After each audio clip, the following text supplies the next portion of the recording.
Muy buenas tardes a todos y bienvenidos a este acto de presentación del Máster de Humanidades Contemporáneas que organiza conjuntamente el Colegio Libre de Eméritos, que está adscrito a la Facultad de Lenguas y Educación y la Universidad de Nebrija, naturalmente, ¿no? Bueno, es un poco obligado cuando alguien se encuentra presentarse brevemente y os voy a decir dos palabrillas para los que venís de fuera, sobre todo, sobre dónde estáis, la Universidad de Nebrija, ¿no? Muy breve. La Universidad de Nebrija es una universidad privada que tiene 4 campus aquí en Madrid. Uno de ellos es este y precisamente, seguramente lo dirá Darío luego, el máster no se va a hacer aquí, aunque si alguna vez necesitan o tienen interés en hacerlo aquí, se puede hacer, sino en el campus nuestro de Arturo Soria, que está dedicado a lenguas y educación. Y tenemos otro campus aquí al lado, San Francisco de Sales, que también es muy bonito, dedicado a comunicación y artes, y tal vez alguna vez también podéis hacer algo allí. Y si tuvierais necesidad de ir al campo o lo aconsejara el tema, pues tenemos un campus en las afueras a 30 kilómetros, en medio del campo, que también se puede hacer allí cualquier acto. O sea, que está a vuestra entera disposición estos 4 campus. La Universidad de Nebrija tiene, para daros 2 pinceladas, 1.300 profesores, de los cuales, y esto es una característica muy peculiar y distintiva, 300 son académicos a tiempo completo, en el sentido estricto, y 1.000 son profesionales que vienen a tiempo parcial. Y esto da un tono a la universidad muy deseable para nosotros y es la conexión total con las empresas y con las instituciones donde los estudiantes hacen las prácticas. De hecho, tenemos más de 14.000 convenios con empresas e instituciones donde los estudiantes hacen prácticas, lo cual genera una altísima empleabilidad porque tienen ese know-how, esa relación desde el principio. Tenemos también 4 colegios mayores con 500 plazas para acoger a estudiantes no solo de Nebrija, sino de otras universidades. De hecho, únicamente el 40% de las plazas son de Nebrija, el resto son de otras universidades. Y 400 personas de administración y servicios que nos ayudan en toda la gestión. Tenemos 15.000 estudiantes, o sea que somos en términos españoles una universidad de tipo medio. Con otra característica, igual que decía de los profesores, los estudiantes en torno a la mitad son online. Así que somos una universidad realmente con un gran conocimiento en este sentido, que creemos que es el futuro sin ninguna duda. Y este online se concentra sobre todo en el posgrado. Tenemos grados también, pero en el posgrado. Los grados que tenemos, 38, están en 7 facultades, 38 grados y 53 posgrados con 40 grados dobles. Es decir, que un grado normalmente son 4 años y pueden hacer doble grado, que entonces son 5 años. Es una oferta que utilizan mucho los estudiantes actualmente. Por ejemplo, matemáticas son 4 años, física son 4 años, matemáticas y física pueden hacerlo 5 años, por poner un ejemplo. Y eso es un poco los grandes números. En cuanto a la filosofía, pues perseguimos la excelencia con alma y sintetizamos, tenemos nuestro eslogan en 7 palabras, que es el número mágico, y es pasión por saber y pasión por emprender. Y no es casualidad que digamos, repitamos la palabra pasión, porque como todos sabéis perfectamente, nuestro sistema cognitivo no funciona en niveles óptimos si no es con el aceite de la pasión. Solo con la razón y con la lógica y con el análisis no es suficiente. O sea, hay que inyectar unas gotitas de pasión. Y eso es un poco, a grandes números, la universidad Nebrija que os acoge. Realmente es un verdadero placer y una gran alegría para nosotros acoger este máster, ciertamente, porque es que es un máster que tiene todos los ingredientes de éxito. Es decir, tiene unos profesores excelentes y tiene un programa que a todos nos apetece hacer. Luego no puede salir otra cosa que éxito. Nosotros solemos decir que los 2 parámetros, los 2 ingredientes esenciales de una buena universidad son 2, que son los profesores y los estudiantes. Y los demás estamos para ayudar en lo que podamos y demás, pero eso es la clave. Y este máster, desde luego, bueno, valga la muestra representativa de profesorado que tenemos aquí, con Darío Villanueva, con Fernando Sabater y con Félix Ovejero, que los tenemos aquí hoy, pero los tenemos en nuestra librería, en nuestras estanterías continuamente con sus libros y con sus publicaciones. Un verdadero placer. Y el tema, si añadimos a esto, el tema no puede ser más oportuno. Es decir, humanidades contemporáneas. Es un título que me encanta, porque eh, ya tiene un mensaje en el propio título, ¿no? Las humanidades, el humanismo, lo humano es condicionado a lo histórico, no es de una vez para siempre, ¿no? Por lo tanto, si veis el programa, que luego nos hablará Darío un poco, comprende todos los aspectos, ¿no? Y está en de absoluta actualidad, sin ninguna duda, ¿no? Lo humano se va haciendo históricamente. El Homo sapiens lleva aquí 200.000 años. Y en esos 200.000 años ha pasado de 2 a más de 8.000 millones. Y en esos 200.000 años hemos ido siendo lo que hemos podido ser.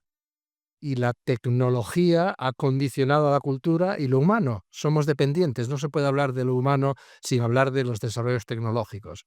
Todos, ¿no? De la cerámica, la rueda, el fuego, la imprenta, la pólvora, Internet, etcétera. Algo que saldrá y que es motivo, forma parte del programa del máster, es precisamente, está de moda decir, sí, pero ahora es diferente. Las tecnologías actuales son diferentes. Lo dudo, sencillamente lo dudo. Que las tecnologías actuales vayan a cambiar más nuestro sistema de vida que lo cambiaron las anteriores. Bueno, hace no mucho hacíamos aquí honoris causa al físico cuantitativo más importante de España, Juan Ignacio Cirac, trabaja en el Max Planck, y nos decía que la revolución cuando funciona lo cuántico va a ser tan disruptiva, y hay 3 tecnologías actuales que unidas pueden ser efectivamente altamente disruptivas, que es la nanotecnología, la computación cuántica y, por supuesto, la inteligencia artificial. Ahora, en el máster se debatirá, ¿esto cambiará más? ¿Será diferente al resto de las tecnologías? Lo veremos. Eso es precisamente parte de lo que van a seguir los que sigan el máster, que como luego se dirá puede hacerse online o presencial. Así que es altísimamente interesante y de máxima actualidad. La Universidad de Nebrija lo que va a ayudar en este máster es poner un marco, un ecosistema universitario con todo lo que eso implica. Es decir, eso implica trabajar en total libertad, buscar la razón, la verdad, como cita en el último libro Darío Villanueva, haciendo alusión a Glucksmann, constatamos la existencia de la idiotez, pero también creemos en algunas verdades y por lo tanto hay que buscarlas y la universidad está para eso. Un espacio sin cancelaciones, sin espacios seguros, porque el saber es inseguro. El saber implica inseguridad. El saber es cambiar y cambiar siempre es problemático. Por lo tanto, no puede haber, el saber tiene que incomodar. Y si no se entiende eso, no se entiende la universidad. Así que eso es un poco el marco, el ecosistema en el que se va a desarrollar y que no puede ser de otra manera. La Universidad de Nebrija de eso está absolutamente convencida, que si no se es bajo esos parámetros, no se hace universidad, se hace otra cosa. Se hace servilismo, se hace propaganda, se hace lo que sea, pero no universidad que por finalidad última es la búsqueda de la verdad. Nosotros la visión de la universidad la compartimos con todo el mundo y asumimos perfectamente a Ortega: docencia de calidad, investigación rigurosa, difusión del conocimiento y transmisión de la cultura. No hay más. Lo que pasa es que luego no todo vale para llegar a esos fines últimos. Hay un modo universitario que se sintetiza de algún modo en esto que os comento. Y por mi parte, únicamente dar la bienvenida a este máster, que va a ser, ya digo, un verdadero éxito. Estamos a vuestra entera disposición para lo que consideréis oportuno y bueno, plagiando al clásico, que la inspiración, la pasión y la fuerza os acompañe. Nada más, muchas gracias.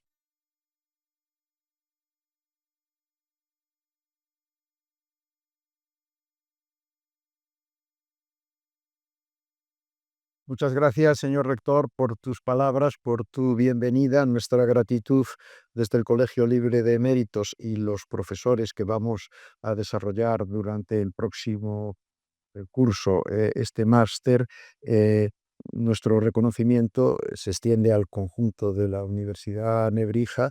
Quiero mencionar también, porque lo veo en la sala, al presidente del Consejo Directivo, Manuel Villacellino, al que conozco desde hace muchos años. Los dos coincidimos siendo rectores y eso une mucho. No es el único rector amigo que tengo aquí presente, pero en fin, no voy a dejar de hacer esa mención. Efectivamente, la iniciativa de este máster nace en el Colegio Libre de Méritos, pero fíjense lo que son las cosas. Yo creo que tuvo mucho que ver en que nos pusiéramos a ello con toda ilusión y con toda la energía posible, el que en un acto de la Universidad Nebrija, creo recordar que fue una conmemoración del Día de Santo Tomás, un profesor del Colegio Libre de Méritos, que también va a ser profesor de este máster, Manuel Atienza, hizo un discurso muy hermoso, sobre todo para las personas de la edad de quien les habla, mencionando que en fin, podría ser un despilfarro renunciar en las universidades a la aportación de quienes ya administrativamente, en fin, ya no estamos en activo, pero que tenemos nuestras experiencias, nuestros contactos y tenemos algo que decir. Y aquella idea que quedó fija en mi mente, luego la mencioné en el Colegio Libre de Méritos, cuando se empezó a pensar en la conveniencia de plantear un máster como el que hoy presentamos aquí, el máster Humanidades Contemporáneas. Lo que sí teníamos muy claro entonces, y lo tenemos ahora y lo vamos a mantener vivo a lo largo de su desarrollo, es que no se trata de un máster concebido como un ariete reivindicativo de lo que las humanidades han significado, sino precisamente todo lo contrario. Nosotros lo que queríamos y queremos es ofrecer una respuesta a una demanda que va a venir de fuera, que es la demanda de quienes piensen que la evolución de las cosas en nuestro mundo posmoderno pueden orientar en unos linderos poshumanistas o incluso transhumanistas muy peligrosos. Y fíjense lo que son las cosas. Ayer, pensando en qué les diría en esta breve primera presentación mía de lo que es el máster, eh, qué argumentos podría manejar para convencerlos, de repente leyendo la prensa me encuentro con una carta a la directora de un periódico, de Laura Remírez de Esparza Díaz, una joven de Torrelodones, que dice lo siguiente, dice: en un mundo en el que la información es consumida en píldoras de 15 segundos a través de las redes sociales, donde una inteligencia artificial puede pintar un cuadro o escribir un texto en el que compartir que estás en Roma es más importante que ver la ciudad eterna, o que en el que un like en Instagram es más importante que un qué guapa estás de tu abuela, ¿dónde quedan las personas? ¿Dónde queda lo que somos, nuestra historia? ¿Acaso se ha extinguido ya la creatividad de un niño? ¿Llorará alguien más leyendo a Lorca? ¿O ya da igual? El ser humano, tal y como lo conocemos, morirá. Lo triste será darnos cuenta tarde de que hemos sido nosotros quienes lo hemos matado. Esta carta es un índice de que efectivamente nuestro máster no quiere convencer a nadie, sino que viene a dar respuesta a quienes están demandando de algún modo o de otro clarificaciones sobre la complejidad y la contradicción, las contradicciones, algunas mencionadas por el rector, de la sociedad en la que vivimos. Y para ello hemos articulado, como iniciaba, un máster con un grupo importante de profesores, en donde humanidades contemporáneas significa la respuesta que las humanidades pueden dar a la situación y a las problemáticas estrictamente contemporáneas. Hemos articulado el máster en 4 módulos que tocan actores absolutamente complementarios los unos con los otros. El primero va a ser dirigido por Fernando Sabater y trata de la cultura, el humanismo, la ilustración. El segundo, los derechos, el contrato social, y es Félix Ovejero el que lo dirigirá. El tercer módulo trata de la condición humana, los saberes, la ciencia y la tecnología, dirigido por Camilo José Celaconde y por Fernando Broncano. Y el cuarto sobre el arte, y el director será Andreu Llama. Efectivamente, se trata de una visión interdisciplinar, que como se dice ahora con tanta frecuencia, de un complejo de acontecimientos, de posibilidades, de contradicciones que hoy en día existen. Hemos pensado también, recordando la famosa expresión de Ortega que hizo, en fin, fortuna, la de la barbarie, de lo que él llamaba el especialismo, que hoy en día quizás en nuestros sistemas educativos universitarios se tiende mucho a la especialización, ofrecer una formación muy concentrada en objetivos puntuales que se piensan que son decisivos para que además los así formados consigan una realización profesional inmediata. Nosotros creemos que esto es un profundo error porque la propia evolución de nuestra sociedad es tan frenética que nadie puede pensar que especializándose de muy joven, esa especialización le va a acompañar y le va a servir a lo largo de toda su vida.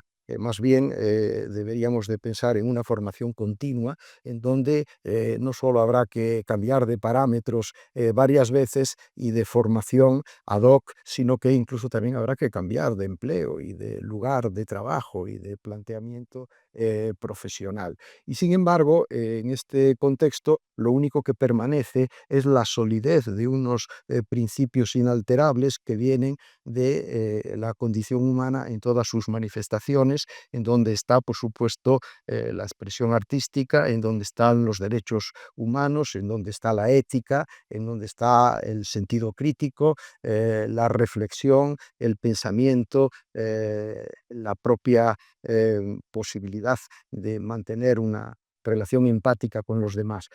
Todo esto tiene su fuente en manifestaciones distintas del humanismo y recordando lo que, en fin, la tradición humanista nos proporciona al respecto, nosotros lo que pretendemos es dar respuesta a las preguntas de hoy y a las interrogantes de hoy, tales planteamientos. No quiero dejar de mencionar aquí, aparte de los que ya he citado, que son los directores de los módulos, que también son profesores del curso, como yo también lo seré, el nombre del resto del profesorado que ya hemos comprometido después de varios meses de trabajo y de reuniones continuas para ir perfilando el contenido del máster en su totalidad y de cada uno de los módulos en particular. En el módulo primero serán profesores bajo la dirección de Fernando Sabater, José Luis Pardo, Manuel Atienza, al que he mencionado hace un momento, Ramón Rodríguez y María José Callejo. Celis Ovejero tendrá en su módulo a Pablo de Lora y Josu de Miguel, a Manuel Toscano, a la profesora Amelia Valcárcel, a Juan Antonio Cordero y yo mismo estoy a tus órdenes, Félix. Y el tercer bloque, dirigido por Camilo José Celaconde y Fernando Broncano, tiene en su profesorado a Manuel Arias Maldonado, a Javier Moscoso Sarabia, a Antonio Dieguez Lucena. Y por último, Andreu Llama dirigirá el dedicado a lo humano en el arte con Anna Caballé, con Paula Kuffer, con Aida Míguez y con Eulalia Blay. Entre todos, en total vamos a ser 22 profesores. Vamos a desarrollar con los objetivos que he esbozado en mi presentación el desarrollo de este máster. Era absolutamente necesario contar desde el Colegio Libre de Méritos con una universidad y creo que hemos encontrado en Lebrija todo lo que el colegio necesitaba y pedía, de manera que comencé con una gratitud expresa a esta universidad y termino mi presentación exactamente con lo mismo. Gracias mil por vuestra acogida y vuestro apoyo. Ahora lo que queremos con esta mesa inicial es, en fin, calentar motores para que el máster empiece a sonar. Habrá otra mesa en el mes de mayo en donde intervendrán otros miembros de este cuadro de profesores que hemos decidido rotular con el rubro inteligencia humana, inteligencia artificial, ¿no? Porque, en fin, este sí que es un tema que también está en el candelero, no en el candelabro, sino en el candelero. Y eh, lo que deseamos es que ese barrunto que tenemos de que nosotros no salimos con este máster a convencer a los posibles alumnos de que se sumen a él, sino que con nuestro máster lo que estamos adelantándonos a darle respuesta a una petición que creemos que es muy amplia y muy intensa de quienes piensan que es necesario en este momento recuperar contemporáneamente los valores que el humanismo de siempre puede proporcionar. Vamos entonces a empezar esta primera mesa redonda con la intervención de Fernando y de Félix. Luego, por supuesto, de lo que ellos inicialmente digan, seguro que habrá en fin, interacción entre nosotros tres y también nos gustaría que hubiera espacio al final para que cualquiera de ustedes intervenga con la pregunta, la observación, la crítica o la objeción que nos quiera plantear. Por lo tanto, Fernando, tú el programa hiciste una primera presentación explicando lo que significan humanidades en una primera instancia, en otra, y lo que pueden significar ahora, que es lo que nos interesa. Pues, señor rector, queridos colegas, amigas, amigos, la idea de este máster surgió de las conversaciones que hemos tenido compañeros en el Colegio Libre de Méritos. Eh, bueno, yo creo, es un tipo de dudas, de cuestiones que más o menos alcanzan incluso a la gente más profana en estos temas, ¿no? Durante muchos siglos, como saben ustedes, la primacía del ser humano como algo excepcional, distinto, inconfundible con el resto de los seres, etcétera, pues se ha mantenido inalterable, pero poco a poco, en los tiempos recientes, la primacía del ser humano cada vez ha sido más discutida, incluso se pretende que se convierta en un ser entre otros, en un animal entre otros, con unos derechos como ser vivo, sintiente, pero no específico de un ser superior a los demás. Y los animales entraron en ese nivel de excelencia que antes se observaba exclusivamente para los humanos, pero luego, además de los animales, han entrado o están entrando seres que ya no son seres vivos, sino máquinas, instrumentos cuya inteligencia se pretende comparar o incluso superar en ocasiones a la inteligencia humana, de modo que ya el carácter racional de lo que antes marcaba la excelencia del ser humano, pues ahora lo comparte con máquinas y su capacidad para sentir dolor o sentir el peso, digamos, de la vida, pues también lo comparte con los animales, de modo que la primacía del ser humano cada vez es algo más discutible y discutido permanentemente a nivel popular y a nivel también más teórico, ¿no? Ya, las dudas sobre si el ser humano sigue siendo lo que fue o puede proclamarse como lo que fue, a mí me recuerda un poco aquello que contaban de que después de la muerte de Franco y los primeros años de transformaciones sociales que hubo en España, etcétera, se contaba que un secretario se encontró con el gobernador, que había sido gobernador civil en su época, y él le dijo: mire, las cosas están cambiando tanto que yo ya no sé si soy de los nuestros. Bueno, pues creo que eso mismo es lo que está ocurriendo. Los seres humanos ya no sabemos si somos de los nuestros, o sea, si somos lo que específicamente fuimos en un tiempo, sino que de alguna manera nos hemos difuminado nuestras categorías, nuestros rasgos nuestros derechos y nuestros deberes también se han difuminado de una manera cada vez más notable. Esto es un poco lo que se va a plantear, lo que se va a tratar en los diversos secciones del máster. Yo, por mi parte, siempre lo voy a enfocar de la forma más filosófica posible. Para mí la filosofía no está hecha de respuestas, sino de preguntas. Es decir, yo no pretendo tener respuestas a esas cuestiones, pero creo que puedo ayudar a plantearlas mejor, o sea, planteen mejor. La filosofía no cancela, ¿no? A diferencia de la ciencia, cuyas respuestas cancelan la pregunta, ¿no? ¿Qué es el agua? Pues hidrógeno y oxígeno en una proporción determinada, y eso ya cancela la pregunta, se acabó la pregunta y ya la pasamos a otra cosa. Ese funcionamiento de la ciencia que inmediatamente, digamos, nos da lo que buscamos y cancela la pregunta, nunca ocurre con la filosofía. La filosofía se pregunta por la libertad, por la muerte, por la naturaleza, por lo que sea, y, y ninguna respuesta cancela la pregunta. Al contrario, nos hace interesarnos más por ellas, ¿no?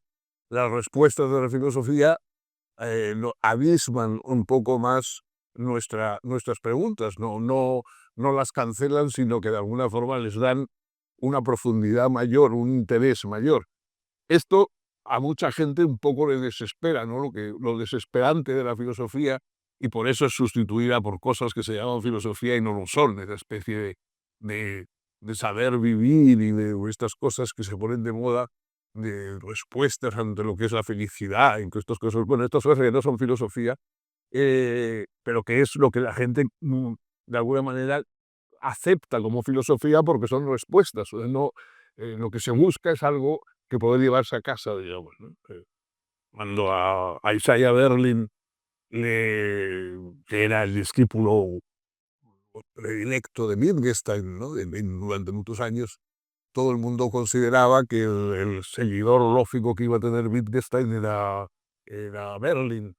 Y sin embargo, pues, para sorpresa de la gente, Berlín no siguió el camino de la filosofía, sino que se dedicó a la historia de las ideas, etcétera, y abandonó la filosofía como tal. Entonces, cuando alguien le preguntó, pero usted que era tan prometedor, ¿por qué dejó la filosofía? Y dijo, porque yo quiero dedicarme a algo que sepa más al final que al principio. Y es que es verdad, la filosofía efectivamente no tiene esa facilidad para saber más al final que al principio. Tenemos unas dudas mejor explicadas al final, que al principio, pero no quiere decir que sepamos más. Bueno, en el caso del humanismo, de la humanidad, las preguntas son tantas, las vertientes son tantas, que realmente incluso un máster como este, tan amplio como es, probablemente no llegará a acotar todo el campo. O sea, primero tenemos que hablar de lo que es lo humano antes de preguntarnos qué debe ser en el terreno de la ética, etcétera, lo humano. Todo eso, evidentemente, abarca una cantidad de cuestiones que yo, por mi parte, desde luego, me interesan y me gustaría tratarlas en el máster, y me gustaría encontrar personas receptivas en el máster con las cuales poder intercambiar y no darles una respuesta, una solución a las cuestiones, pero sí entre todos buscar unos planteamientos más completos, más persuasivos, ¿no? Las preguntas normalmente se hacen de manera tan bronca y eh, tan áspera, que no resultan enriquecedoras. Eh, Las respuestas muchas veces pretenden ser enriquecedoras y no lo son, pero las preguntas podrían ser más enriquecedoras de lo que son, y eso es lo que habría que intentar, hacerlas cada vez mejor, más sutiles, para que resulten más significativas. Yo creo que eh, prefiero, digamos, no prometer respuestas, sino prometer preguntas que signifiquen mejor. Y eso es lo que, por lo menos en mi visión de lo que sería este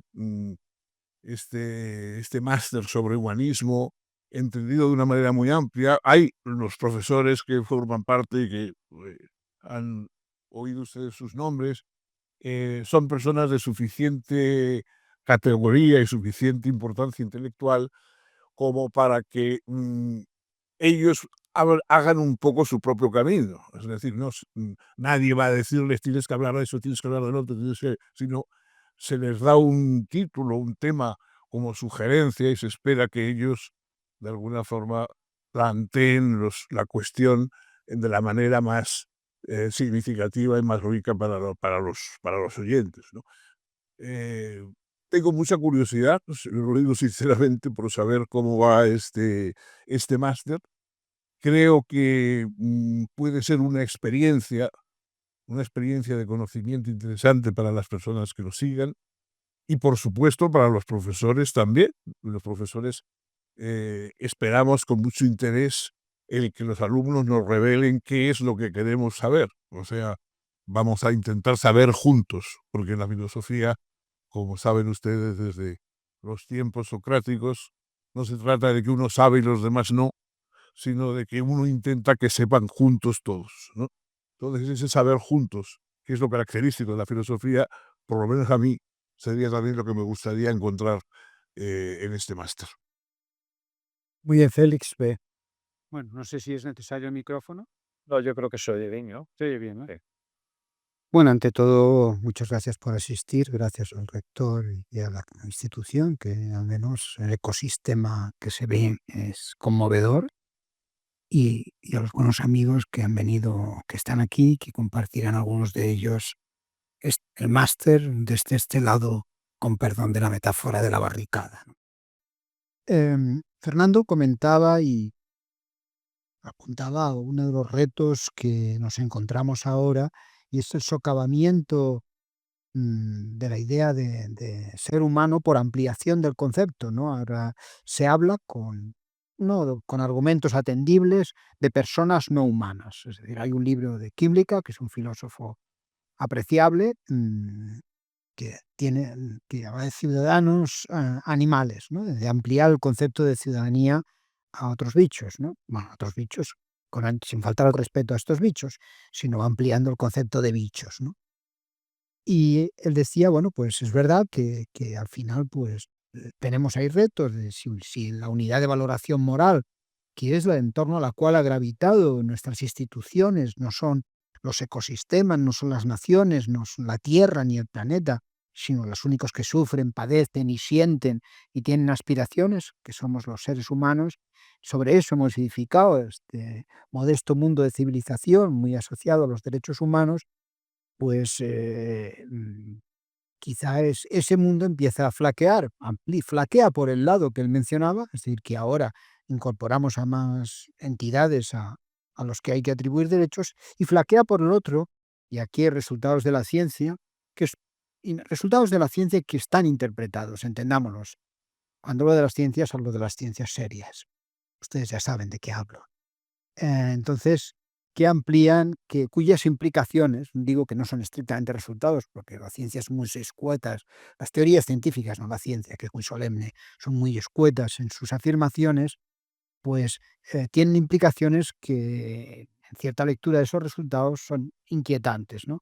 Muchas de ellas nos hablan de que el libre albedrío es una superstición. Nosotros tenemos una ilusión de creer que en nuestra vida elegimos y tomamos decisiones, pero desde los experimentos de Libet hace ya 30 años o más, y ha habido más, es un debate amplio, pues nosotros creemos que tomamos decisiones, pero nosotros somos tristes notarios de decisiones en las cuales nos ocurren, ¿no? Hay resultados también desde el punto de vista de la genética o de la aplicación, a veces arbitraria, pero no carente de fundamentos, de la biología, de la teoría evolucionista al comportamiento humano, y de que nosotros somos vehículos de genes. Es decir, que nosotros cuando amamos, nos ilusionamos, fantaseamos, en el fondo son pequeños trucos que la naturaleza, con perdón por decirlo de este modo tan solemne, se da a sí misma para extender el repertorio genético, ¿no? A nosotros somos felices con el sexo, porque hay un libro de Diamond que dice, ¿por qué el sexo es tan divertido? Y, pero vamos, no es que sea divertido, es que si no fuera divertido, el que se aburría mucho, pues el que se aburría mucho con el sexo se quedó en la cuneta desde el punto de vista reproductivo. En cambio, el gen que, que a eso le entusiasmaba, pues se fue extendiendo y así vamos por la vida, ¿no? Hay explicaciones, pues el cotilleo que entretiene, los celos, las pasiones, todo ese tipo de cosas, en el fondo, que nosotros creemos que regulan nuestra vida, sea una superstición, no diría inútil, porque nos entretiene, nos hace felices, pero a la imagen clásica de la especie de la religión. Bueno, es algo que nos entretiene, podemos crear un mundo de ficción, pero sin embargo, detrás de eso no hay textura. Ese es un reto que está ahí, ¿no? Eso seguramente nos emplaza a quienes cultivamos o con mayor o menor vecindad con con los resultados de la investigación científica, eh, mm, nos emplaza a responder, ¿no? Porque yo creo que a veces sucede que nos empieza a pasar los humanistas, y yo ahí me cuesta incluirme en el gremio, con el debido respeto, pero un poco como aquellos japoneses que se quedaron en una isla del Pacífico que no se habían enterado de que se había terminado la guerra y cualquiera había estaban pegándole tiros a todo el que se acercaba. Dice, no, mira, ya no estamos en las mismas batallas en las que estábamos hace otro tiempo. El vínculo entre la tradición, que podemos decir, estirando mucho los conceptos humanista, y la tradición emancipatoria de libertad es esencial. Desde el nacimiento se dijo aquello y que tenía mucho sentido. Dice, había unos tipos que escribieron solo un libro de ideas, ¿no? Dice, y unos se reían del libro de ideas, que era la enciclopedia. ¿Y sabe lo que sucedió con la segunda edición? Que se forró con la piel de los tipos que se reían de ese libro que solamente contenía ideas. Esas ideas movieron y conmovieron el mundo, ¿no? Buena parte de lo que ha constituido pues nuestra tradición civilizatoria es la lucha contra la tiranía del origen. De ahí se sigue inmediatamente que lo del nacionalismo es una cazurrería, ¿no? O sea, va de suyo que uno no puede estar empecinado en querer ser lo que es. Eso no tiene mayor mérito y es un esfuerzo vacuo, porque cualquier cosa que hagas serás. En cambio, una especie de determinación de origen, ¿no? Tengo que volver a ser lo que míticamente fue. No, al revés. Lo que nos ha caracterizado, la Revolución Francesa lo encarnó, incluso hasta la barbarie, querer borrar la geografía, la determinación de la historia, ¿no? Hacernos dueños de nuestra propia biografía. Esa tradición liberal y emancipadora que ahí ha dado sus vuelcos en la historia, ¿no? De, a decirlo con el verso de la Internacional, de poner la razón en marcha, al regular la vida social, hacer del pasado añicos, perdón, ahí se termina mi cita de aquella clásica himno emancipatorio, digo, pues eso ha marcado y ha tenido un vínculo estrecho con las humanidades, ¿no? Pero a partir de determinado momento las cosas se produce una escisión inquietante, ¿no? Lo ejemplificaré con algo que seguramente ustedes recuerdan, que es lo que contaba Snow en un libro, un ensayo cortito de 1958 de las dos culturas. Dice que están ustedes en una cena, en una fiesta, y viene un tipo y le dice que ignora los sonetos de Shakespeare y les parece atroz y aterrador. Vamos, qué barbaridad, este tipo es un ignorante, un inculto. En cambio, pues si es incapaz de citar la segunda ley de Newton, ¿eh? E incluso el teorema de Pitágoras, y ya no hablemos de las leyes de Maxwell, pues entonces usted lo puede decir tan campante y hasta complacido que no pasa por un personaje inculto, ¿no? Y ahí había una especie de arrogante, estúpida superioridad de nosotros los humanistas, es decir, nosotros estamos sobrados, ¿no? Esa arrogancia no es ajena a lo que a una evolución que ha ido marcando el periodo reciente, y es la ruptura entre esa tradición de libertad de pensamiento, ¿eh? De genuina libertad, el rector lo ha dicho, de atreverse a pensar, lo decían, pero es que eso que parecería el oficio natural o el empeño natural de la universidad, eso está desapareciendo. Hay un miedo, Darío dará un curso, su materia se concentrará especialmente en eso, a la libertad de pensar, ¿no?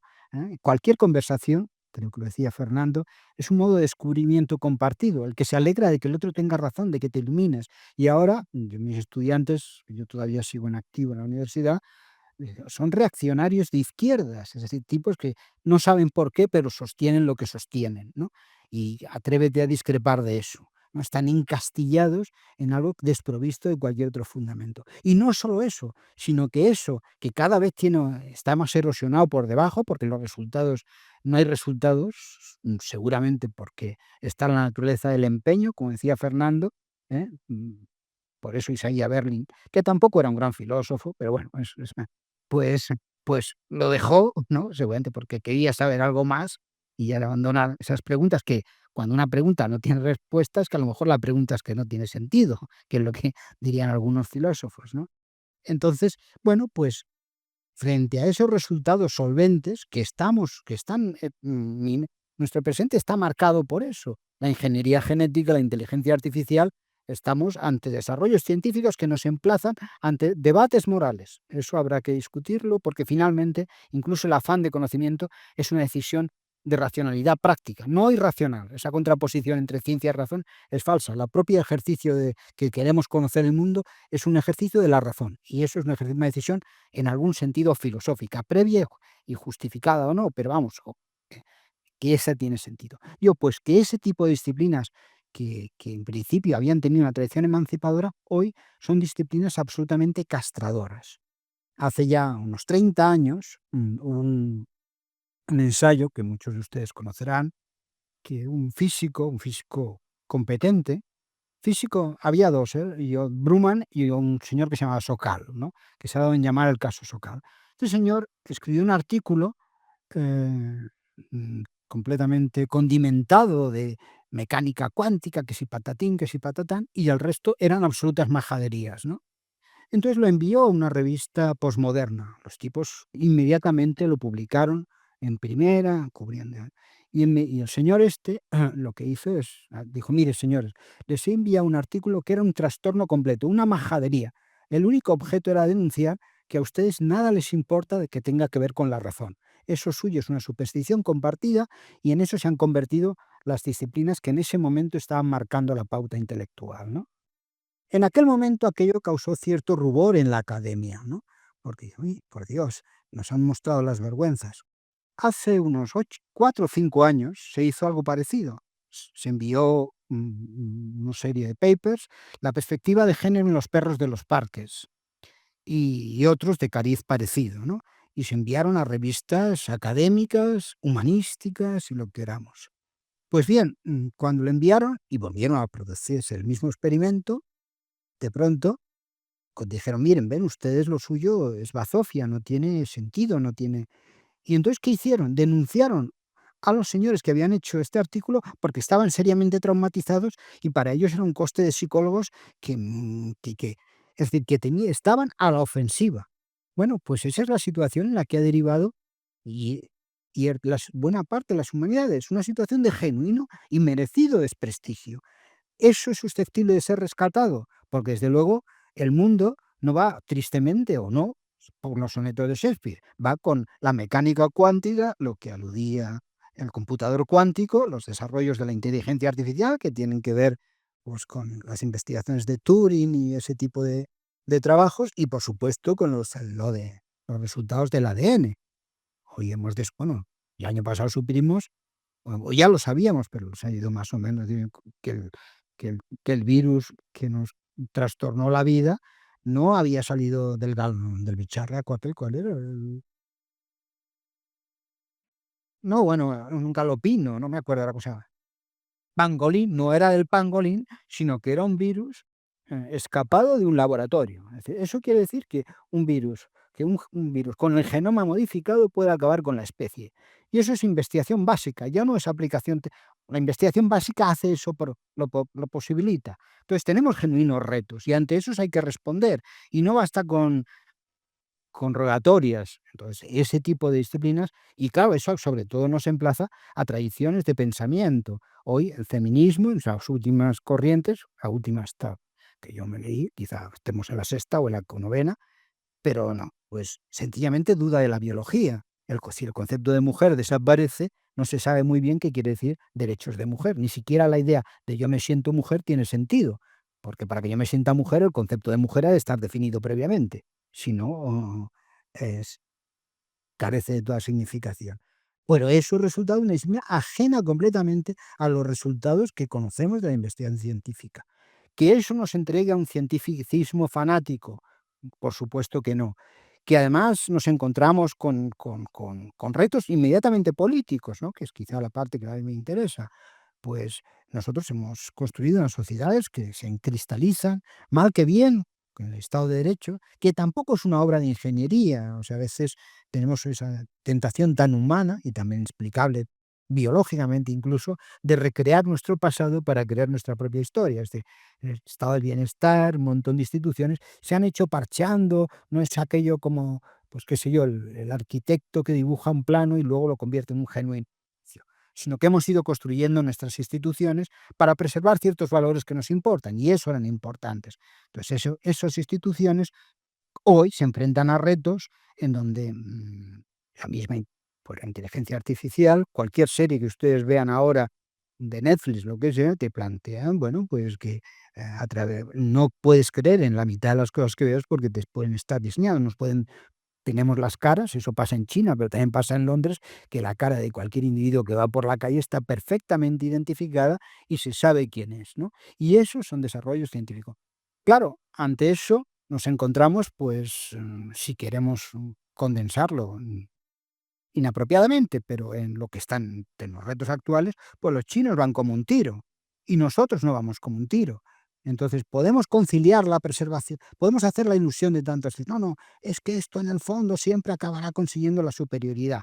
Pues a lo mejor no, y tenemos que elegir, y esto es mucho más defendible, pero hay la posibilidad de hacer compatible el reconocimiento del avance de las sociedades, de la capacidad de respuesta ante retos planetarios que nos vamos a encontrar y la preservación de nuestros valores, de nuestros, no porque sean nuestros, sino porque hay fundamentos y justificaciones morales para eso. Buena parte de lo que vamos a tratar de ver, o al menos en la parte que a mí me van a ocupar y me interesa, y espero en conversación compartida ir desgranando con ustedes, es si las tradiciones morales, ideológicas, el liberalismo, el socialismo, el conservadurismo, son capaces de proporcionar retos, respuestas a ese tipo de cosas. Yo creo que lo son, porque fundamentalmente son tradiciones, cada uno en la que pueda pensar, son tradiciones comprometidas con valores. El problema no es tanto los valores, sino cómo los materializamos y los institucionalizamos.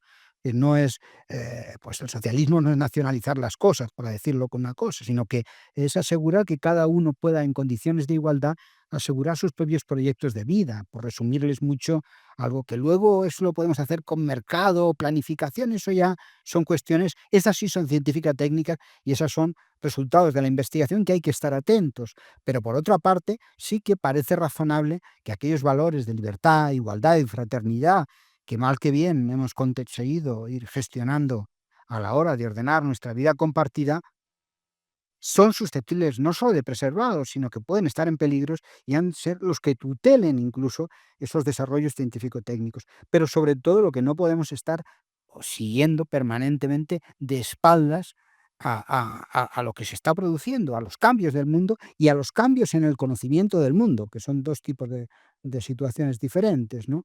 Porque al final los japoneses, aquellos de la isla, a alguien les digo, chico, que se ha acabado la guerra. Y eso conviene que no nos lo digan a nosotros, ¿no? Bueno, esa será un poco mi perspectiva sobre estas cosas. Eh, eh, Comentaba Fernando Savater que eh, la filosofía es sobre todo un repertorio inagotable de preguntas más que de respuestas. Pero es fácil, creo yo, encontrar la vinculación entre esas preguntas continuas que se hace la filosofía y algunas respuestas erróneas que se da a sí misma con cosas que están ocurriendo ahora y que pueden incluso llegar a sorprendernos mucho. Yo dudo, francamente, de que Trump haya leído a Foucault y a Derrida, pero en cosas que lo caracterizan están manifestándose consecuencias de una quiebra de la racionalidad que viene precisamente de ese pozo deconstructivo que ha ido arramplando con cosas que considerábamos desde el siglo de las luces como fundamentales para la modernidad, cuando ahora parece ser que estamos en la posmodernidad. Y creo, por lo tanto, que sin identificar al 100% humanismo y humanidades con filosofía, sin embargo, ahí hay un terreno, y Félix también lo ha apuntado, muy interesante para explicar cosas que nos están pasando desde pulsiones filosóficas con sus distintas manifestaciones en los últimos tiempos.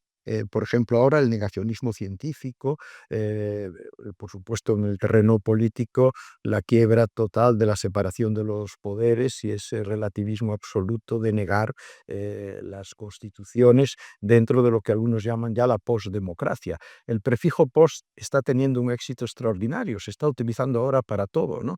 No solo por posmodernidad, se habla también, por supuesto, de postdemocracia, de poshumanismo, posverdad, y ese post no significa algo que viene después, sino que significa una auténtica revolución en el fundamento. Esto llega incluso a la propia arquitectura, ya que hay un libro de un eminente arquitecto español, Zaher Apolo, que fue contratado como decano de la Facultad de Arquitectura de Princeton, que es una de las universidades desafortunadamente que enarboló la bandera woke muy pronto y así ha llegado a donde ha llegado, en donde él cuenta cómo efectivamente la deconstrucción se aplica allí a la propia arquitectura, lo cual es un oxímoron absoluto. Yo creo que la arquitectura es construcción y la arquitectura deconstructiva, a mí no me cabe en la cabeza. Sin embargo, vivo en una ciudad en donde hay un gran monumento de arquitectura deconstructiva,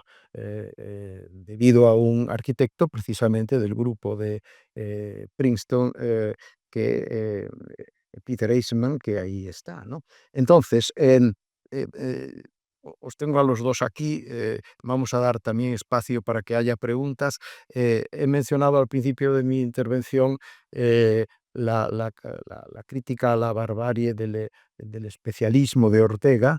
Esto está en La rebelión de las masas, año 30, y yo también siempre recuerdo cuando se plantean estas cuestiones en las que estamos, un eh, testimonio de Edmund Husserl en el año 35, en una famosa conferencia sobre la decadencia europea. Él reivindicaba el renacer desde el espíritu de una filosofía que luchara por el heroísmo de la razón. El heroísmo de la razón. Quizás nosotros también podamos en ese sentido promover ese reconocimiento de que la razón está muy menoscabada, pero la razón ha creado no monstruos, eso eran los sueños según Goya, sino que ha creado realidades que han funcionado extraordinariamente bien, que están en crisis, ¿no? Bueno, el siglo de las luces es el siglo del comienzo del feminismo, de los derechos humanos, de la revolución política, de la democracia y de tantas y tantas cosas más. Entonces, ¿qué os parece? ¿Perdón? Bueno, bueno, yo creo, en fin, de momento el recorrido, digamos, que va a seguir, porque bueno, el recorrido que va a seguir cada uno de nosotros, bueno, supongo que incluso para nosotros mismos ahora es un poco imprevisible. Eh, Hay por una parte, la valoración clásica de la razón, es decir, las preguntas tienen que encajar dentro de un marco racional y tienen que tratar de responderse de acuerdo con unas pautas racionales. Pero claro, si la propia razón es lo que está en cuestión, es decir, si la idea misma de una razón humana es vista como una especie de privilegio antropocéntrico o de una especie de elitismo intelectual que habría que abrir para que cupiesen más realidades que las meramente racionales, etcétera. Claro, todo esto cambia el sentido de las preguntas. Por eso yo decía que la pregunta no es que no se responde pero no se cancela, no se cancela como tal pregunta, sino que continúa abierta pero a otro nivel. Y ese otro nivel es el que de alguna manera tenemos que continuar profundizando. Yo mi esquema mental es bastante clásico en el sentido racional del término. No me he retirado, digamos, no he dimitido de la razón.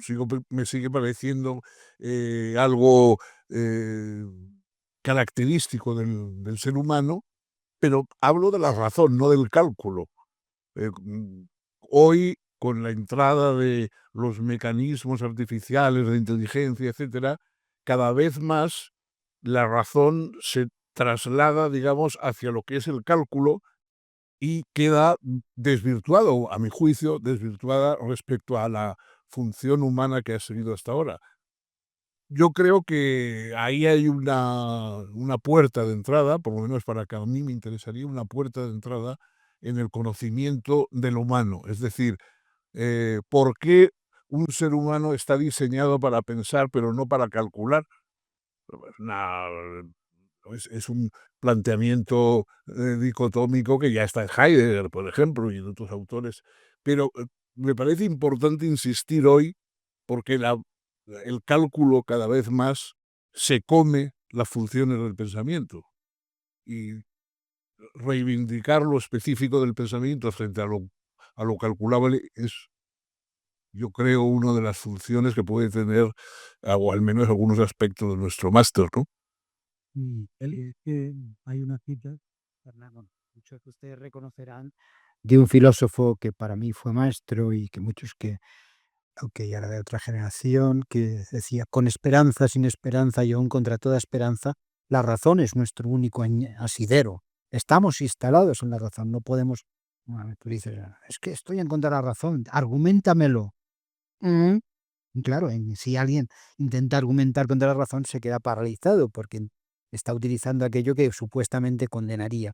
En ese terreno estamos instalados. Por supuesto, eso no nos puede llevar a ignorar, porque somos máquinas, y en eso yo soy muy biologicista, creo muy... No somos máquinas orientadas a la verdad, sino a la supervivencia. O sea, eso nos lleva a un montón de comportamientos que pueden ser, la mitad de nuestro razonamiento inferencial es incorrecto lógicamente. Pero si yo veo que por ahí hay humo, salgo corriendo. No me preocupo de hacer una inferencia estadística de si eso significa, porque para las necesidades de supervivencia eso es lo más eficaz. Lo que pasa es que gracias a que hemos desarrollado el lenguaje y tenemos la capacidad de construir y valorar nuestras propias conductas, nos damos cuenta de que ese tipo de comportamientos son irracionales, ¿no? Pero es una valoración que hemos hecho porque tenemos un instrumento, nosotros nos movemos entre el infrarrojo y el ultravioleta, ¿no? Tenemos una capacidad perceptual limitada, pero eso no lo puedo dejar percibir de eso no lo puedo percibir.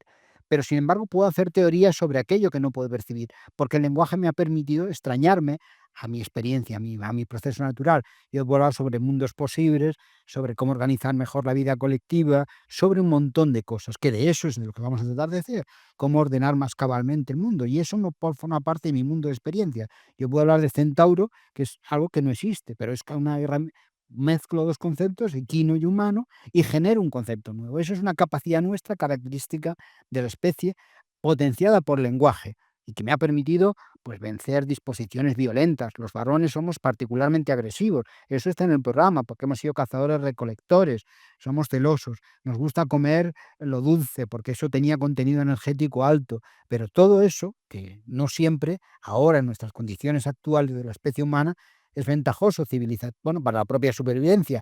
Y entonces hemos echado el freno, hemos puesto las bridas a la pequeña bestia que nos posee, ¿no? Y eso es un ejercicio de la razón.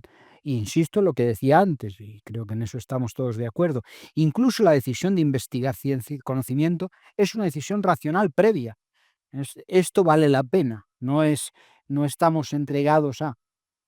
Y este es un debate que tenemos que darle dos vueltas, porque no es la primera vez que sucede. En los años 70 del siglo pasado, un conjunto de genetistas de primera línea, incluidos varios premios Nobel, reclamaron la paralización de la investigación e investigación básica, no una aplicación tecnológica, porque aquello podía dar pie a descubrimientos que sin duda podían tener beneficios humanos enormes, pues la Revolución Verde, entre otros, pero es que las patologías que podían desarrollar eran letales.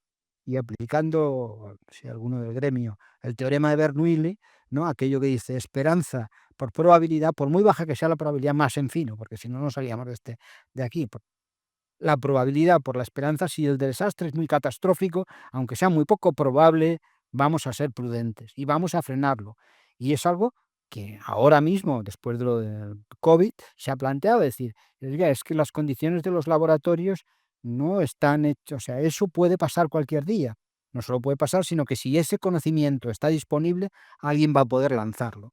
¿Y vale la pena frenarlo? Bueno, pues es una decisión que no es el moralismo frente a la razón, frente a la ciencia, sino la decisión racional de que hay conocimiento que puede ser potencialmente peligroso y que puede ser embriagarlo. No es volver a ver Lamino, que le frenaba a Galileo. No, no, no. Es una valoración moral perfectamente cabal.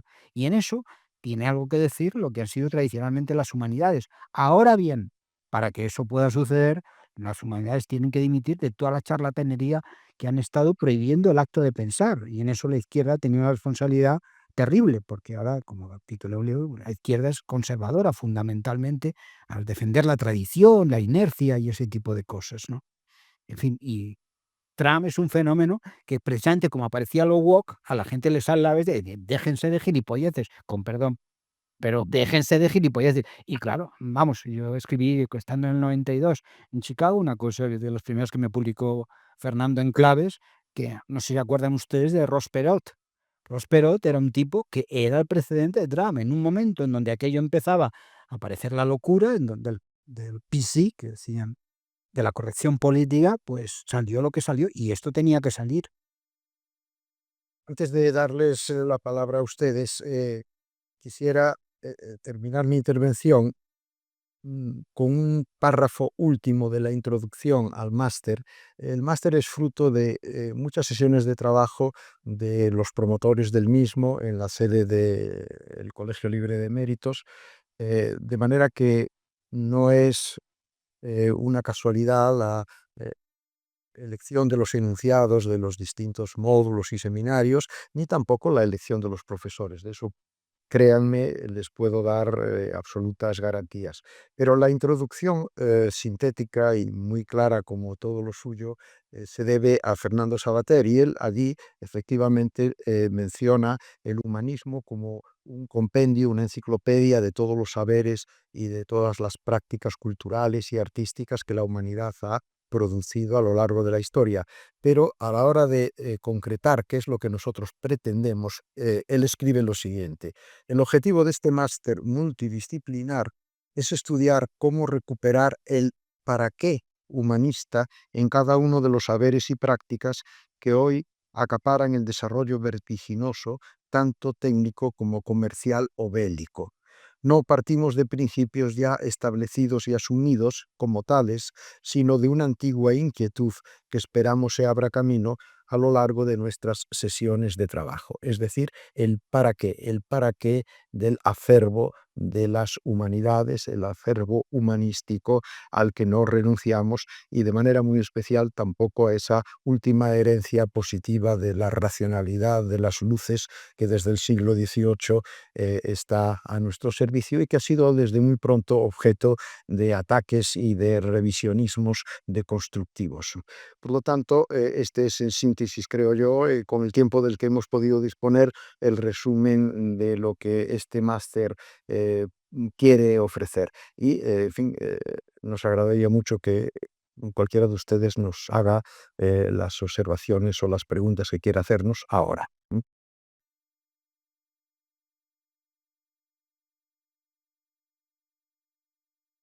Sí. Debemos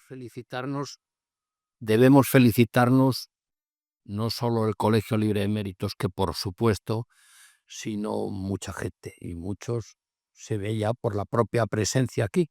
Por cierto, perdonarme la pequeña anécdota, mi enhorabuena a la Universidad Nebrija por haberse hecho con este maravilloso edificio. Yo toda mi vida, en la medida que pasaba por aquí al colegio todos los días, esto era el Instituto Histórico Militar. Se llamaba, no era instituto, bueno, lo que sea, Centro Histórico Militar, donde se hizo el Archivo Histórico Militar. no, bueno, donde además se contaban que había un archivo que nadie, ese no lo han puesto limpio, pero parece que contaba cosas tremendas, ¿no? Bueno, de manera que mi enhorabuena. Tenía la preocupación, y yo decía, pues Santa Cruz de Barcelona, 27, bueno, la preocupación también, digo, a ver si ahora para salir de apurillos, para hacer un poco de caja, pues esto se imputa ahora a los gastos de la OTAN, no sé qué, y así pues hace una labor apañada, ¿no? Bueno, yo llevo toda mi vida, bueno, siempre en el ámbito del derecho del trabajo, como ocurría antaño, pues en distintas plazas, en un proceso, y yo recuerdo particularmente los años 72 a 76, donde estuve catedrático, entonces muy jovencito, en San Sebastián. Bueno, vivimos todo aquello, porque, bueno, no me hace falta contarte, Fernando, ¿no? Pero claro, eso de las preguntas y las respuestas, que es obvio, o sea, no, para nada lo cuestiono. Claro, que no está tan claro que sea antes la pregunta que la respuesta. Es decir, que nuestra sociedad a veces está acotando o está reconduciendo las preguntas a ámbitos que en determinados poderes sociales resultan más satisfactorios, más cómodos, más neutros, etcétera, ¿no? Yo recuerdo hace unos años en Barcelona, que fue a dar una conferencia sociólogo norteamericano que yo conocía, mejor decía haber coincidido allí, pero hizo unas declaraciones, luego en La Vanguardia me parece, que decía el problema de la sociedad actual, porque además parece que es creciente, es que la mayoría de la gente no quiere ser libre, lo que quiere es tener un buen amo. Bueno, esa es una reflexión que en aquel momento decía, qué horror, ¿no? Claro, en aquel momento todavía, en el momento del tránsito, como decía la viejo dicho revolucionario francés, il y a un lendemain qui chante, ¿no? Todos estamos en el lendemain qui chante. Pero bueno, no, no sé lo que ha cantado, si merece tanto la pena, ¿no? Bueno, pero eso a mí, que claro que me preocupa, ¿no? Pues claro, lo que estamos poniendo sobre el tablero, entre las preguntas y las respuestas muchas veces, ¿no? Pues son piezas que no estoy seguro que respondan solo a la razón, sino que responden a otra serie de movimientos, ¿no? Y el problema es que sobre todo la llamada izquierda, pues ha sentado algunos principios elementales. Claro, son principios o no sé lo que son, ¿no? Por ejemplo, eh, todo lo público es bueno, todo lo que se hace desde el sector, es decir, una serie de matizaciones de esas preocupantes. Siempre desde esa perspectiva he pensado que de las primeras cosas que hay que hacer es empezar a resetear el discurso y ver qué pasa, qué es lo que hay que hacer, qué es lo que es bueno.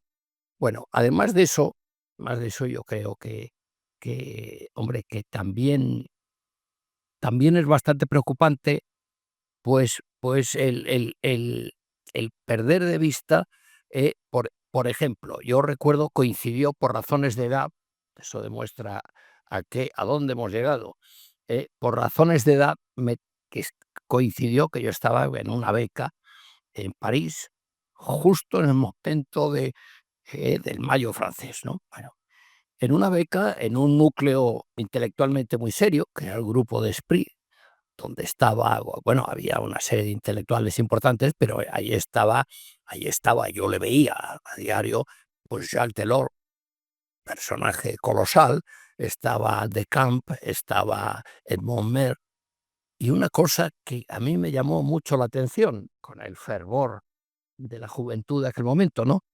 Que es el, el, el, el recelo y la preocupación profunda de aquellos sindicalistas ejemplares, intelectualmente ejemplares también, por el proceso que se abría. Porque no cabe duda que tuvo mucho el Mayo francés de proceso de deconstrucción. pero muchísimo. Todas aquellas frases brillantes, ser realistas, pedir lo imposible, todas aquellas cosas, Cohn-Bendit y todos estos, bueno, pues, bueno, y todo eso habría, por ejemplo, que mirar si la izquierda en Europa, lo que nos sirve de referente, qué proceso de poder, vamos a aceptar la palabra, ha seguido desde ese impulso del proceso de construcción que continuó, tuvo su reflejo en Italia en el llamado autunno caldo sindacale, ¿no? Que bueno, ¿qué tal? Bueno, yo creo que todo eso es muy importante y hay que llamar sobre todo a la autorreflexión crítica. Y yo creo que es intolerable, no ya solo desde la perspectiva de la izquierda, desde cualquier perspectiva intelectual, el no replantearse las cosas. Bueno, y aquí ya no digo nada, vamos, bueno, ya esto ya, pero ese es un problema, ¿no? Y quizá, además de atinar en las preguntas, ¿no? Tenemos que ser capaces de estimular la respuesta, porque de otra manera, bueno, pues nos iremos quedando en un núcleo, los que por razones de edad estamos en academias y cosas de estas, pues te das cuenta que estás conviviendo con gente adorable, es un pequeño depósito acumulado de vanidad, de no sé qué, de no sé cuál, que se defiende, que se protege y que exhibe esa vanidad todo lo que puede, que es poco, ¿no? Bueno, gracias. Muchas gracias.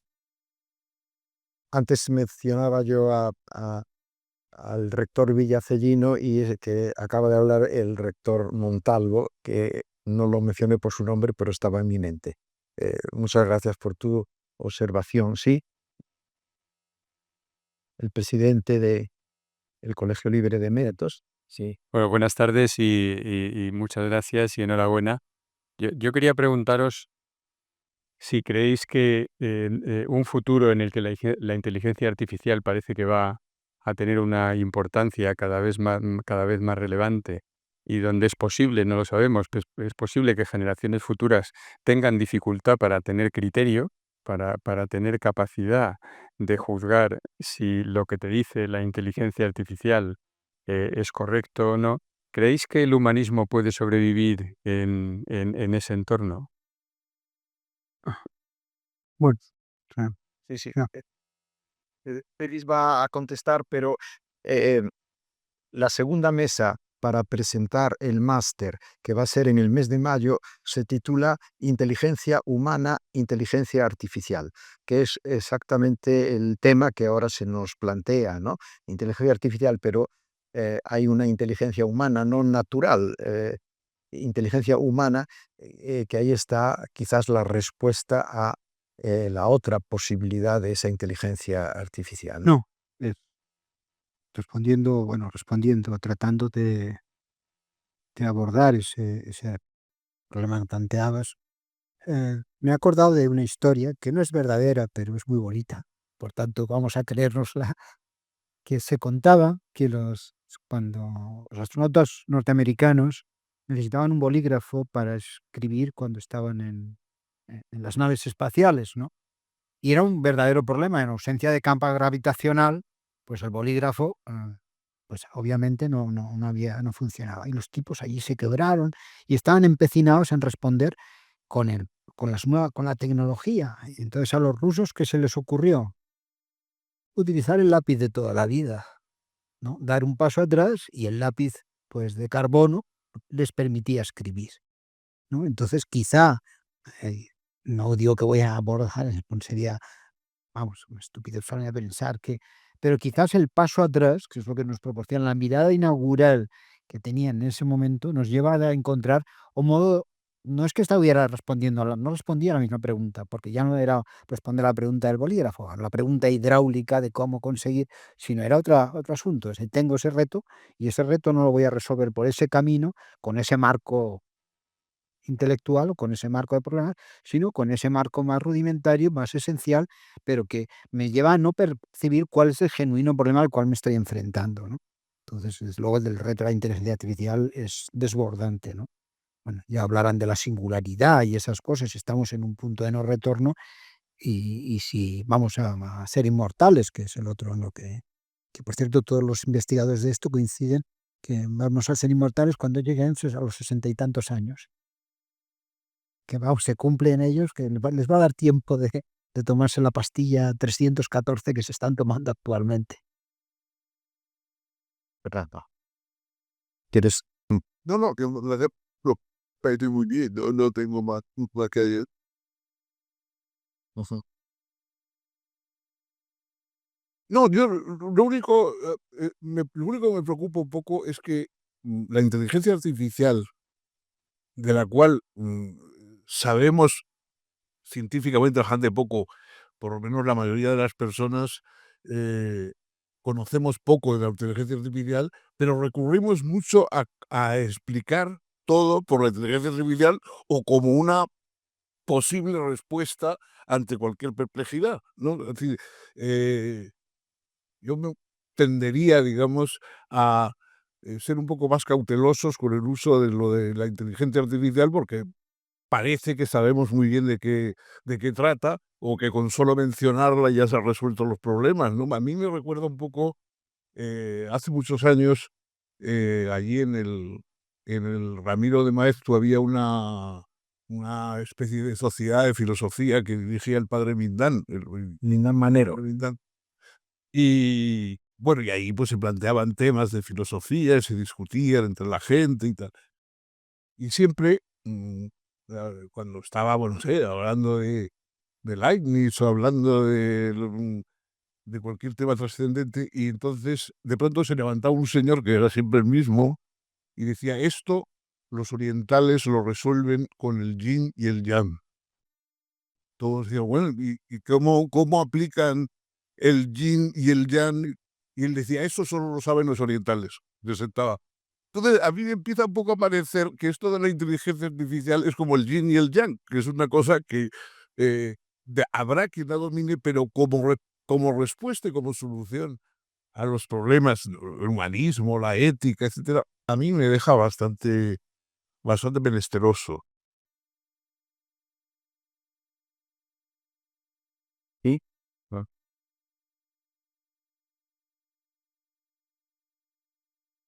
Gracias. Enhorabuena al Colegio Libre de Méritos por la propuesta de este máster y gracias a la Universidad por Nebrija por aceptarlo y darle cobijo. El temario, el planteamiento de los temas me ha parecido muy interesante y yo creo que va a ser un máster de éxito. Yo quería preguntar una pequeña cosita mucho más, digamos, más del día a día, quizá. Un tema, y tal como se están planteando los temas que van a ser objeto de transmisión de conocimiento por parte de los profesores y de estudio por parte de los estudiantes, querría saber si habéis hecho reflexiones o lo habéis terminado o formulado de una manera común, digamos, para el desarrollo del máster sobre, digamos, la metodología de estudio, los aspectos pedagógicos de cómo transmitir el conocimiento, de cómo los estudiantes van a participar y van a ser también evaluados. Porque imagino que tal como se han planteado estos temas, habrá que ir mucho más allá de las tradiciones de nuestras asignaturas, de nuestras clases magistrales, de nuestros seminarios o prácticas que son aparentes porque poco contribuyen en general porque conocemos a la autonomía, a la formación en la autonomía del pensamiento. Nada más que eso. Gracias. Bien, he dado la relación de los profesores convocados. El programa está muy articulado en esos módulos, en sus distintos seminarios, los iniciados de cada uno de ellos, eh, pero no hemos entrado en esta cuestión porque desde un principio los promotores hemos defendido que este máster tenía que apartarse de las prácticas, digamos, burocráticas de un máster oficial. Tenía que ser una cosa distinta, tenía que ser sobre todo un lugar para un torbellino de ideas en donde los profesores, y esto tiene que ver con lo que yo comentaba de la sugerencia del profesor Atienza, es decir, profesores que ya estamos muy bregados a estas alturas, sabemos cómo transmitir nuestras ideas, cómo hacer nuestras preguntas o cómo dar nuestras respuestas, ¿no? De lo que se trataba era precisamente de, con absoluta libertad para cada uno de nosotros, dentro del marco conceptual, que eso sí que es fundamental, producirnos en el aula con nuestros estudiantes, que aún no sabemos cuántos van a ser y quiénes van a ser. Por lo tanto, la previsión de antemano no entraba dentro de nuestro cálculo inicial. Queremos que este máster sea distinto a lo que puede ser, con todo el respeto, claro está, un máster de los que figuran en los sílabos de todas las universidades, entre ellas la Universidad de Nebrija. Pero de lo que sí yo como director estoy seguro es de la solvencia, del rigor y de la seriedad de la aplicación de este planteamiento.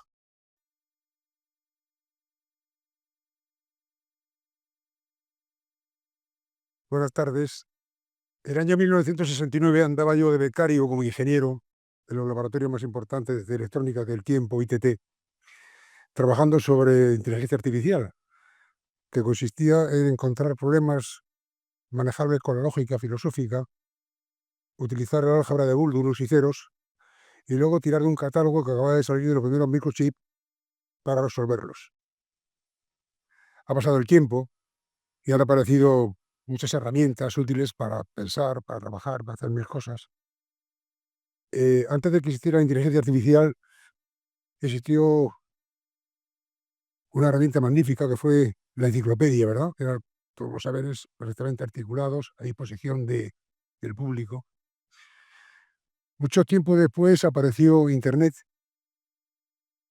que es de una utilidad magnífica, yo creo que para escribir, para pensar, como herramienta, y ahora aparece la inteligencia artificial, que es una ayuda magnífica para hacer cosas.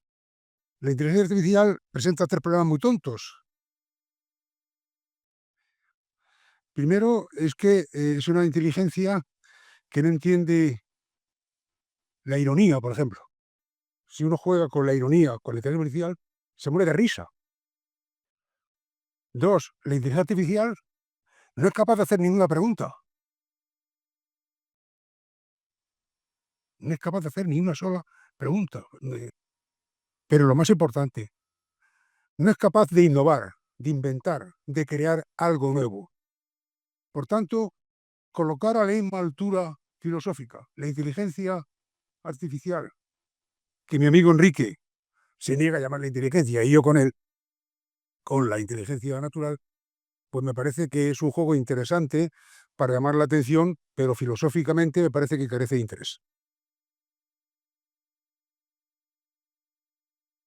Bueno, es que no se trata de ponerlo no se trata de ponerlo a un nivel o a otro, sino de tomar cuenta de que está ahí. Es decir, o sea que hoy en el conjunto, en el globo, digamos, de preguntas que podemos hacer sobre el hombre, en cuanto, bueno, sobre el humano, quiero decir, en cuanto a qué es, qué debe ser, eh, cómo ha cambiado de lo que consideramos que era actualmente lo que es, etcétera, hay que tomar en cuenta la inteligencia artificial porque es un dato, lo mismo que hay que tomar en cuenta que hoy la mayoría de los jóvenes tienen una relación más directa con Internet que con un libro. Entonces, eso hay que considerarlo. No se trata de decir que es tal mismo nivel o otro nivel, sino que está ahí. Entonces, es algo que en el momento que tengamos que plantearnos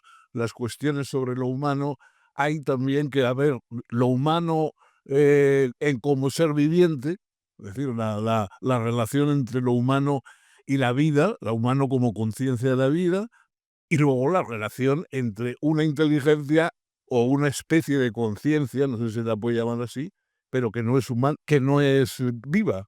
Es decir, antes se trataba de si hay seres vivos que no sean humanos y que tengan conciencia. Hoy se trata de ver si hay conciencias que funcionen sin estar vivas. Ese es el verdadero problema, ¿no? Entonces, pero claro, cuya respuesta yo no sé, o sea, creo que merece la pena indagarlo, que merece la pena cuestionarlo, pero no. Ahí está, no se lo puede uno saltar, ¿no?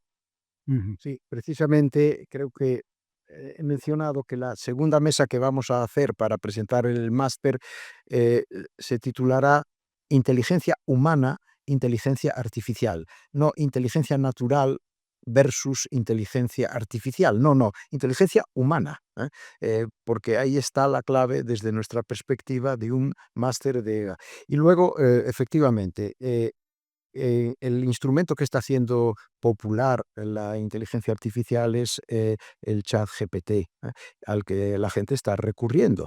Y efectivamente comprobamos que ahí la ironía no tiene lugar.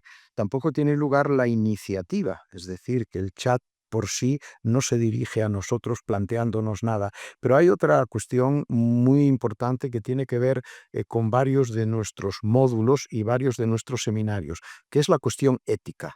En el chat GPT uno puede preguntarle por la solución a un asunto y el chat puede dar dos respuestas absolutamente contrarias desde el punto de vista ético, porque efectivamente no tiene un criterio de rectitud en función de unos principios, sean unos o sean otros. Está la cuestión de los sesgos y el chat, según tú le formules la pregunta, te va a contestar en una dirección o en otra. Les puedes preguntar, ¿qué opinas de las bondades del esclavismo?